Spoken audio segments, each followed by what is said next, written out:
let's see how to use your iPad as the second monitor.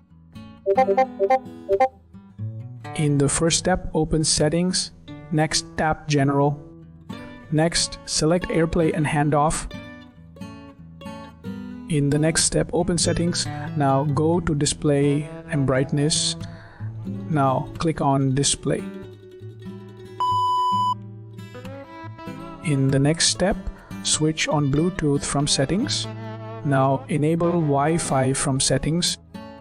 Then ensure both devices use the same network. In the next step, access Control Center on iPad. After that, press Screen Mirroring. After that, choose your Mac from the list.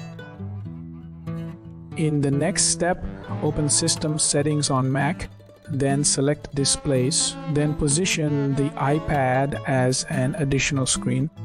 You are good to go.